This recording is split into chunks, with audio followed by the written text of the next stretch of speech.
Jesus Nazareno, sinasamba ka namin, pinipintuho ka namin. Aral mo ang aming buhay at kaligtasan, Nuestro Padre Jesus Nazareno, iligtas mo kami sa kamatayan. Ang krus mong pinamatayan ay sagisag ng aming kaligtasan. Nuestro Padre Jesus Nazareno, dinarangal ka namin. Nuestro Padre Jesus Nazareno, inulwalhati ka namin.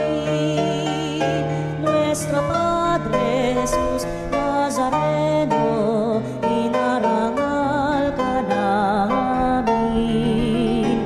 Nuestro Padre Jesus Nazareno, inulwalhati ka namin.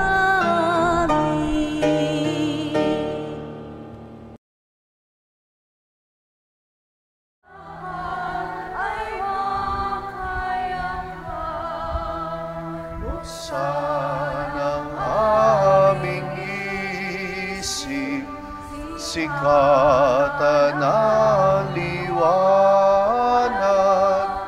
ng pusong matangkilik, tungkuling mabanal.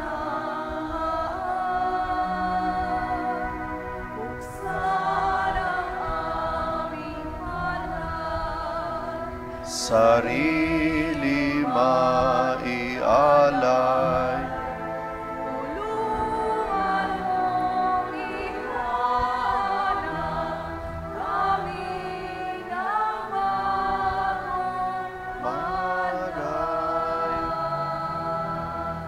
Sa ngalan ng Ama at ng Anak at ng Espiritu Santo. Amen. Sumainyo ang Panginoon. At sumaiyo rin.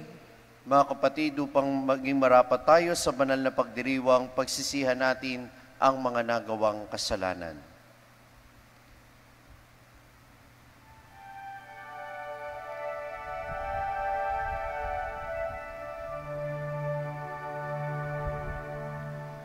Sinugong tagapagpagaling ng mga nagsisisi, Panginoon, kaawaan mo kami.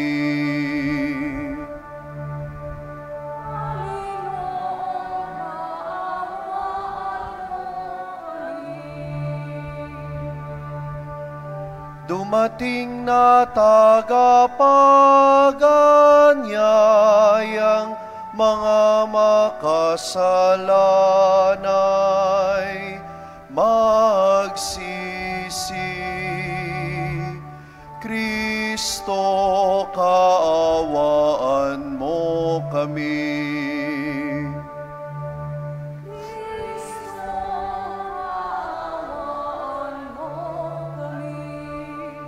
Nakaluklok ka sa kanan ng Ama upang ipamagitan kami. Panginoon, kaawaan mo kami.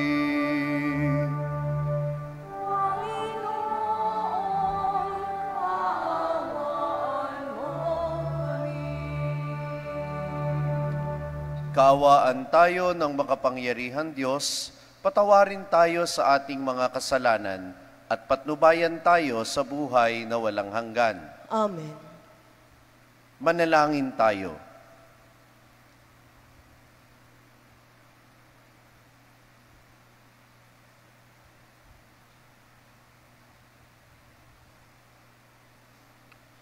Ama naming makapangyarihan, ang mga mabubuti ay iyong ginagantimpalaan sa kanilang ginagawang kabutihan, at ang mga masasama ay iyong binibigyan ng pagkakataong makapagbagong buhay. Kaawaan mo kaming sumasamo sa iyo upang ang pag-amin namin sa nagawang kasalanan ay magkamit para sa amin ng iyong kapatawaran sa pamamagitan ni Hesukristo, kasama ng Espiritu Santo magpasawalang hanggan. Amen. Magsiupo po ang lahat. Tayo po ngayon ay nasa unang bahagi ng ating pagdiriwang, ang liturhiya ng salita ng Diyos.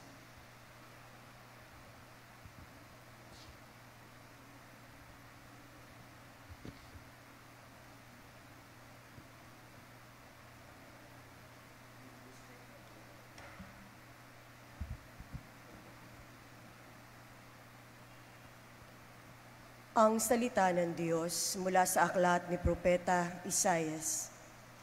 Sabi ng Panginoon sa kanyang bayan, sa araw ng pagliligtas sa iyo ay lilingapin kita at tutugunin ang paghingi mo ng saklolo. Babantayan kita at iingatan. Sa pamamagitan mo ay gagawa ako ng tipan sa mga tao. Ibabalik kita sa sariling lupain na ngayon ay walang kaayusan. Palalayain ko ang nasa bilangguan at bibigyan ng liwanag ang nasa kadiliman. Sila ay matutulad sa mga tupang nanginginain sa magandang pastulan. Hindi sila magugutom ni mauuhaw.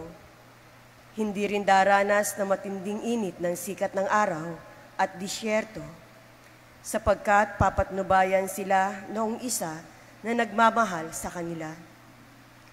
Sila ay ihahatid niya sa bukal ng tubig. Gagawa ako ng lansangan sa gitna ng mga bundok, at ako ay maghahanda ng daan para siyang daanan ng aking bayan. Darating ang bayan ko buhat sa malayo, mula sa hilaga at sa kanluran, gayon din sa Sevene sa timog. Kalangitan, umawit ka, lupa, ikaw ay magalak, gayon din ang mga bundok, pagkat inaaliw ng Panginoon ang kanyang hinirang. Sa gitna ng hirap ay kinahahabagan. Ang sabi ng mga taga-Jerusalem, pinabayaan na tayo ng Panginoon, nakalimutan na niya tayo. Ang sagot ng Panginoon, malilibot kaya ng ina ang sarili niyang anak? Hindi kaya niya mahalin ang sanggol na iniluwal? Kung mayroon mang isang lumilimot sa kanyang bunso, ako ay hindi lilimot sa inyo kahit na sandali. Ang salita ng Diyos. Salamat sa Diyos. Salmong tugunan. Pag-ibig ng Diyos ay ganap, sa tanan siya'y nahahabag. Tayo pong lahat, pag-ibig ng Diyos ay ganap, sa tanan siya ay nahahabag. Ang Panginoong Diyos ay puspos ng pag-ibig at lipos ng habag. Banayad magalit, ang pag-ibig niya ay hindi kumukupas. Siya ay mabuti at kahit kanino ay hindi natatangi. Sa kanyang nilikha, ang pagtingin niya ay mamamalagi. Pag-ibig ng Diyos ay ganap, sa tanan siya ay nahahabag. Di ka bibiguin sa mga pangako, pagkat ang Diyos ay tapat. Ang kanyang ginawa, kahit na ano ito, ay mabuting lahat. Siya ay tumutulong sa lahat ng tao na may suliranin. Yaong inaapi ay inaalis niya sa pagkadupiling. Pag-ibig ng Diyos ay ganap, sa tanan siya ay nahahabag. Matuwid ang Diyos sa lahat ng bagay niyang ginagawa. Kahit anong gawin ay kalakip doon ang habag at awa. Siya ay nakikinig at handang tumulong sa lahat ng tao. Sa sinumang taong pagtawag sa Kanya ay tapat at totoo. Pag-ibig ng Diyos ay ganap, sa tanan siya ay nahahabag. Magsitayo bilang pagbibigay galang sa mabuting balita ng Panginoon.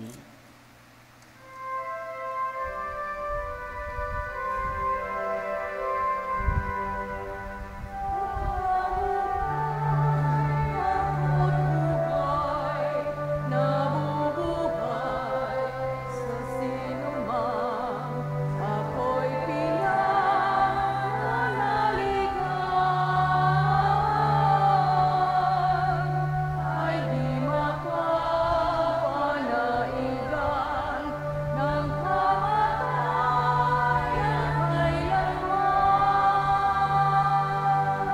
Sumainyo ang Panginoon. At sumailalim. Ang mabuting balita ng Panginoon ayon kay San Juan.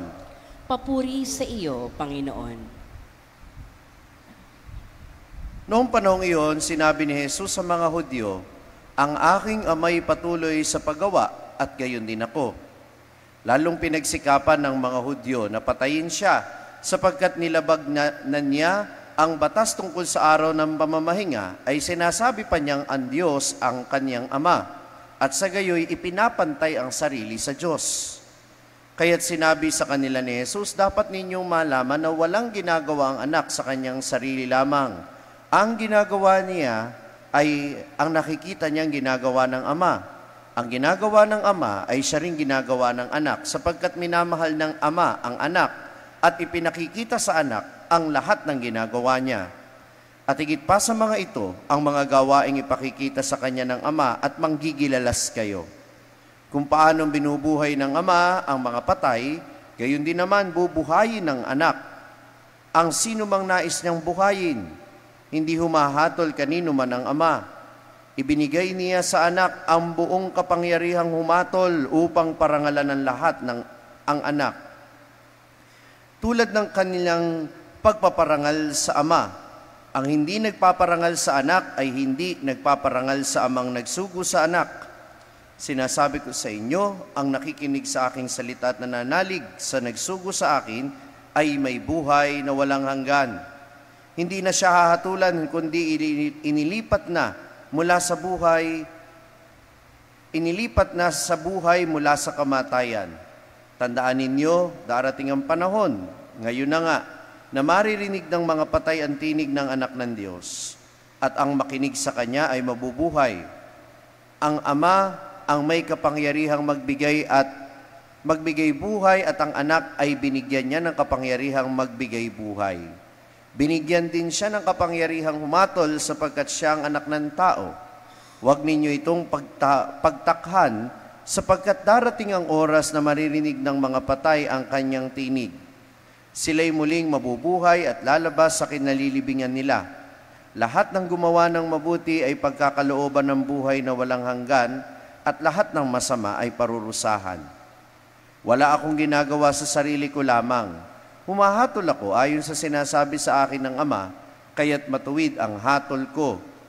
Hindi ang sarili kong kalooban ang aking sinusunod, kundi ang kalooban ng nagsugo sa akin. Ang mabuting balita ng Panginoon. Pinupuri ka namin, Panginoong Hesukristo. Natatandaan ko po nung bata akong sakristan, sinasama ko nung mga nakatatanda sa simbahan kapag nag-iikot kami sa mga bahay-bahay para kolektahin yung mga donasyon na mula dun sa mga pinamudmod na mga solicitation letters. Marami naman at karamihan naman nagbibigay lang ng tahimik ng kanilang ambag. Pero di maiwasan yung iba na nagrereklamo, sabihin, sobre na naman. Simbahan, lagi na lang nangungulekta ng pera. Ganun, yung mga ganong magsalita, no? Usually, sila yung mga konti lang din ng ambag. May ingay lang, no? Pero ang punto doon ay pinanghihinaan ako ng loob pag may mga naririnig akong ganon. Kaya parang minsan, tinanong ko yung kasama kong nakatatanda. Sabi ko, o nga no, hingi tayo ng hingi. Ba't di na lang tayo tumigil? Sabi niya, kasi pinanghinaan ako ng loob. Sabi niya, huwag kang mahiya. Kasi tandaan mo, hindi naman ito para sa atin. Para sa simbahan to, para sa Diyos to. Hindi tayo ang dapat mahiya. Ang dapat mahiya ay yung mga taong ayaw magbahagi ng biyaya. Minamahal ko mga kapatid, kahapon, si Jesus ay nagpagaling sa araw ng pamamahinga. At kahit mabuti yung ginawa niya, may nasabi ang iba. Pero bakit hindi siya tumitigil sa paggawa niya ng mabuti sa kabila ng mga nambabatiko sa kanya? Kasi malinaw sa kanya na ang ginagawa niya ay hindi dahil sa kanyang kagustuhan lamang, kundi naniniwala siyang ito yung gustong gawin ng Ama sa pamamagitan niya, At malinaw sa kanya na ito rin ang ginagawa ng Ama. Jesus was trying to explain the meaning of Sabbath. The meaning, yung kahulugan ng araw ng pamamahinga. Ang araw ng pamamahinga ay hindi yung wala kang gagawin para tumunganga lang, kundi hayaan mong kumilos ang Diyos sa pamamagitan mo. Sabi ni Saint Jose Maria Escriva, rest is not the absence of work, but doing work with ease. Ang pagpapahinga daw ay hindi yung wala kang gagawin, kundi yung may ginagawa ka na magaan ang kalooban mo. At ito yung ipinapaalala sa atin ngayon, na dapat makita natin yung kahulugan ng ating ginagawa para hindi tayo tumigil kapag pagod. Hindi tayo tumigil kapag may mga nambabatikos na. Hindi tayo basta titigil dahil pinanghihinaan tayo ng loob. At paano natin malalaman ang kahulugan ng ating ginagawa? At paano natin maaalala kung para kanino natin ginagawa yung mga mabubuting bagay, which is not for ourselves, not even for other people alone, but for God. Ginagawa natin ito hindi lang para sa sarili, kundi hindi lang din para sa ibang tao, kundi para sa Diyos. At saan natin yan maaalala? Saan? When we come home to the Father, every time that we pray, every time that we go to His house, every time that we go to that sacred space where we meet Him. Paano nalalaman ni Jesus kung anong ginagawa ng Ama sa pamamagitan niya? Lagi kasi siyang nagdadasal. Anong pinagkaiba ng dasal ni Jesus sa dasal nating karaniwan? Tayo, hiling lang tayo ng hiling. Pero si Jesus, naririnig niya kung anong hinihiling ng Diyos mula sa Kanya. At pinakikinggan niya yon at tinutupad niya yon. Kayo ba? Pag nagdadasal kayo, naririnig niyo naman minsan kung ano yung gusto ng Diyos na gawin sa buhay ninyo o kung ano ang gusto ng Diyos na mangyari sa pamamagitan ninyo. Pero pinakikinggan ba ninyo? Gusto ninyong naririnig ng Diyos ang inyong mga panalangin. Gusto ninyong tuparin ng Diyos ang inyong hiling. Pero ang tanong ko sa inyo, tinutupad ba ninyo ang hiling ng Diyos para sa inyo? Tinutupad ba ninyo kung ano ang gusto ng Diyos na mangyari sa buhay ninyo? Bakit hindi pinanghihinaan ng loob si Jesus? Bakit nagpapatuloy siyang gawin ang mabubuting bagay na dapat niyang gawin? Because He knows that what He is doing is what the Father wants Him to do. At yun yung assurance, minamahal kong mga kapatid. Kapag alam mo na yung ginagawa mo ay yun ang gustong ipagawa sa iyo ng Panginoon, wala kang dapat ipangamba, wala kang dapat ikatakot. Kaya naalala ko yung sinabi sa akin ng spiritual director ko nung sa seminaryo, nung gustong-gusto ko nang lumabas ng seminaryo dahil marami na kaming financial crisis noon sa pamilya. Sabi ng spiritual director ko, ang Diyos ang tumawag, siya ang bahala. Ang Diyos ang tumawag, siya ang bahala. Oo nga naman, kapag ginigyan tayo ng gampanin ng Panginoon, hindi natin yun gagawin mag-isa. Palagi natin siyang kasama. Kagaya ng paniniwala ni Jesus, yun ang palagi nating iisipin, palagi natin siyang kasama. Dahil totoo, yung sinasabi din ng obispo kapag inoordena ng isang pari, bigyan nawa ng Diyos ng kaganapan ang gawaing Kanyang sinimulan. Sa pamamagitan natin, may ginagawa ang Diyos. At huwag kayong mag-alala, anuman ang mangyari, dadalhin ng Diyos sa kaganapan, anumang gawaing Kanyang sinimulan sa iyo at sa pamamagitan mo. Amen.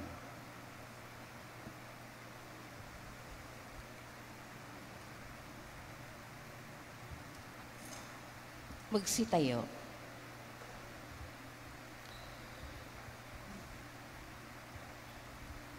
Habang inilalapit natin ang ating mga kahilingan sa dambana ng Panginoon, hingin natin ang lakas ng pananampalataya upang makasunod sa kalooban niya.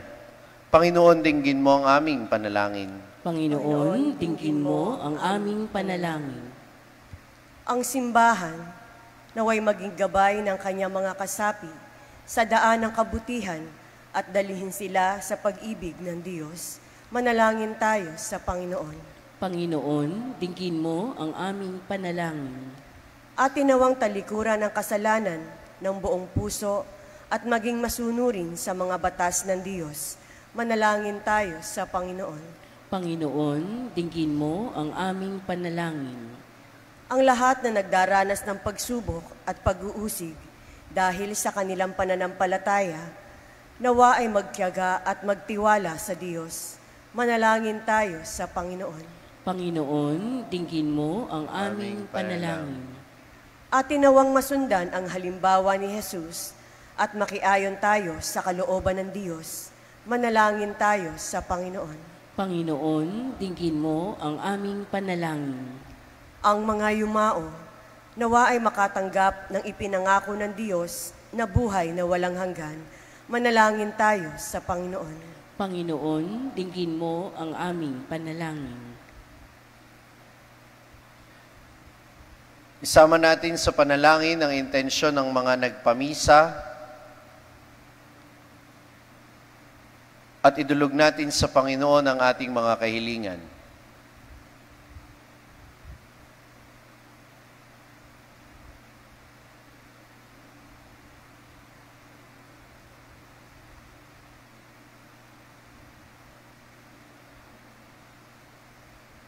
Ama naming nasa langit, tulungan mo kaming iayon ang aming sariling kalooban sa kalooban mo upang makapamuhay kami sa paraang ninanais mo sa pamamagitan ni Kristo na aming Panginoon. Amen.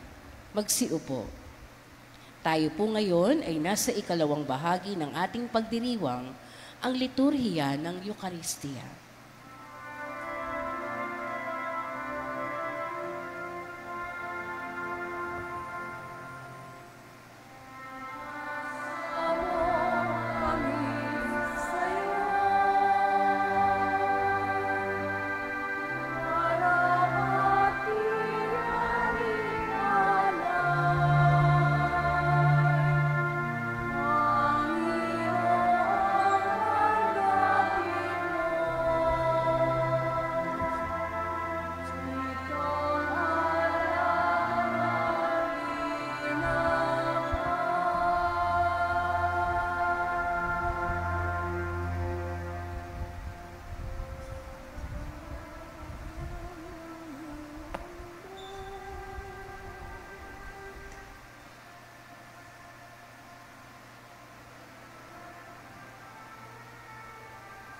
Magsitayo. Manalangin kayo mga kapatid upang itong ating paghahain ay kalugdan ng Diyos amang makapangyarihan. Tanggapin nawa ng Panginoon itong paghahain sa iyong mga kamay, sa kapurihan niya at karangalan sa ating kapakinabangan at sa buong sambayanan niyang banal. Ama naming lumikha ang paghahain ito naway maganap sa ikapagpapatawad ng mga kasalanan at sa ikapagkakamit namin ng bagong buhay at kaligtasan sa pamamagitan ni Hesukristo, kasama ng Espiritu Santo magpasawalang hanggan. Amen. Sumainyo ang Panginoon, At sumairin. itaas sa Diyos ang inyong puso at diwa. Itinaas na namin sa Panginoon. Pasalamatan natin ang Panginoong ating Diyos. Marapat na siya ay pasalamatan. Manaming makapangyarihan, tuningang marapat na ikaw ay aming pasalamatan sa pamamagitan ni Hesukristo na aming Panginoon. Sa aming kusang pagtitiis ng hirap, tinutulungan mong aming maitumpak ang kinamihas ng pagsalungat sa pananagutang iyong iniatas. Sa aming pagtulad sa anak mong mahal na nagpakasakit para sa tanan, ang pagsisikap namin iyong kinalulugdan at ang pagpapakabuti namin iyong ikinararangal, kaya kaisa ng mga anghel na nagsisiawit ng papuri sa iyo, nang walang humpay sa kalangitan kami nagbubunyi sa iyong kadakilaan. Santo, Santo, Santo, Panginoong Diyos ng mga hukbo, napupuno ang langit at lupa ng kadakilaan mo, o sana sa kaitaasan, pinagpala ang naparirito sa ngalan ng Panginoon, o sana sa kaitaasan. Magsiluhod. Ama naming banal, ikaw ang bukal ng tanang kabanalan, kaya't sa pamamagitan ng iyong Espiritu, gawin mong banal ang mga kaloob na ito, upang para sa amin ay maging katawan at dugo ng aming Panginoong Hesukristo. Bago niya pinagtiis ang kusang loob na maging handog, hinawakan niya ang tinapay, pinasalamatan kaniya, pinaghati-hati niya yon, iniabot sa kaniyang mga alagad at sinabi, "Tanggapin ninyong lahat ito at kanin, ito ang aking katawan na ihahandog para sa inyo."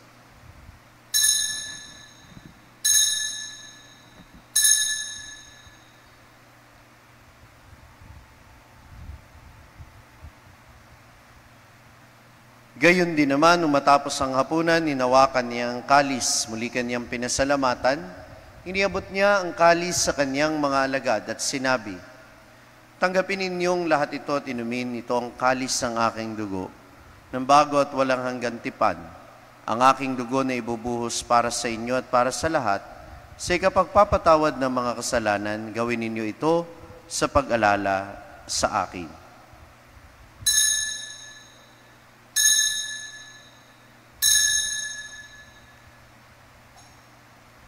Magsitayo.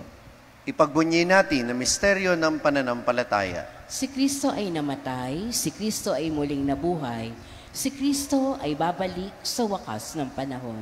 Ama, ginagawa namin ngayon ang pag-alala sa pagkamatay at muling pagkabuhay ng iyong anak. Kaya tiniaalay namin sa iyo ang tinapay na nagbibigay buhay at ang kalis na nagkakaloob ng kaligtasan. Kami nagpapasalamat dahil kami iyong minarapat na tumayo sa harap mo para maglingkod sa iyo. Isinasamo namin kaming magsasalo-salo sa katawan at dugo ni Kristo ay mabuklod sa pagkakaisa sa pamamagitan ng Espiritu Santo. Malingapin mo ang iyong simbahang laganap sa buong daigdig. Puspusin mo kami sa pag-ibig kay San Francisco na aming Papa at ni Dennis na aming Obispo at ng Tanang Kaparian. Alalahanin mo rin ang mga kapatid naming nahimlay na may pag-asang sila muling mabubuhay, gayon din ang lahat ng mga pumanaw. Kaawaan mo sila at patuloyin sa iyong kaliwanagan. Kaawaan mo at pagindapatin kaming lahat na makasalo sa iyong buhay na walang wakas. Kaisa ng mahal na Birheng Maria, na ina ng Diyos, ang kanyang kabiyak ng puso si San Jose. Kaisa ng mga apostol at ng lahat ng mga banal na namuhay dito sa daigdig ng kalugod-lugod sa iyo, may pagdiwang nawa namin ng pagpupuri sa ikararangal mo sa pamamagitan ng iyong anak na aming Panginoong Hesukristo. Sa pamamagitan ni Kristo, kasama niya at sa Kanya, ang lahat ng parangal at papuri ay sa iyo, Diyos amang makapangyarihan, kasama ng Espiritu Santo magpasawalang hanggan. Amen. Sa tagubilin ng mga nakagagaling na utos sa turo ni Jesus na Panginoon natin at Diyos, ipahayag natin ang lakas loob.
Hinihiling namin kami adya sa lahat ng masama, pagkalooban ng kapayapaan araw-araw, iligtas sa kasalanan at ilayo sa lahat ng kapahamakan.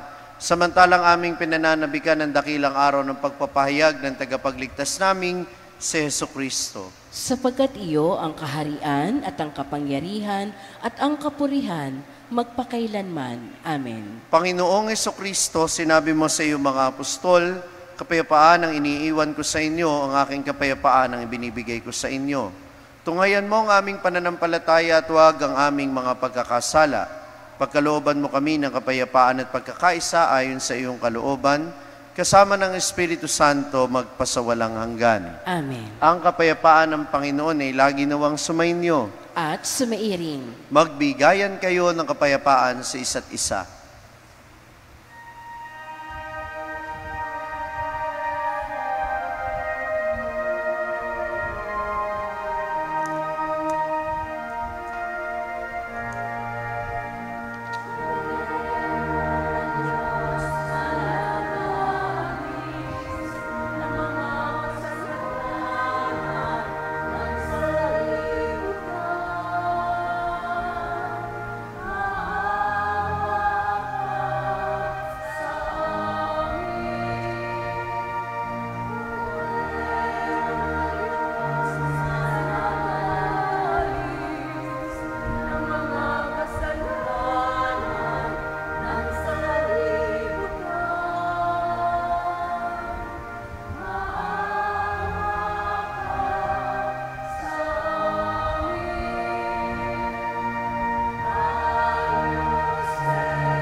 Dona nobis pacem, dona nobis pacem. Magsiluhod. Ito ang kordero ng Diyos na nag-alis sa mga kasalanan ng sanlibutan. Mapalad ang mga inanyayahan sa kaniyang piging. Panginoon, hindi ako karapat-dapat na magpatuloy sa iyo, ngunit sa isang salita mo lamang ay gagaling na ako.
Mahal na ina ng laging saklolo, buhat sa krus, ibinigay ka sa amin ni Jesus upang maging ina namin. Ikaw ang pinakamabait, pinakamasintahin sa lahat ng mga ina. Buong giliw mong tunghaya. Buong tiwala naming isinasalalay ang aming sarili sa iyong pagkaya at lubos na umaasa sa iyong mapagmalasakit na panalangin. Amen.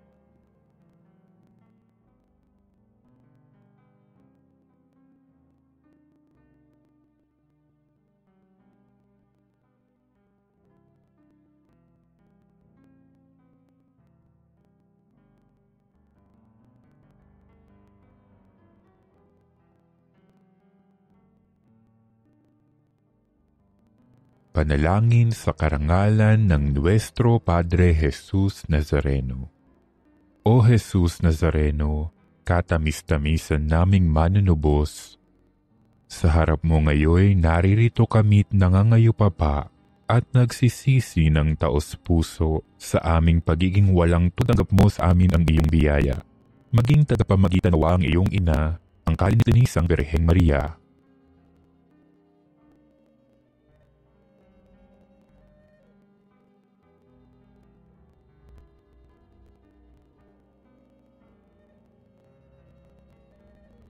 Ama naming makapangyarihan, niloob mong akuin ang iyong anak, ang krus at kamatayan, upang ang sangkatauhan ay matubos at mabuhay. Ang pag-ako namin sa krus at kamatayan dito sa lupa, ayon sa diwa ng pagsunod sa iyong loob, na ginanap ng iyong anak, ay magpagindapat nawa naming kamtin ang lubos na katubusan at pagkabuhay sa iyong piling, sa pamamagitan ni Hesukristo, kasama ng Espiritu Santo, magpasawalang hanggan. Amen. Nuestro Padre Jesus Nazareno, Panginoon namin at Diyos, kaawaan mo kami.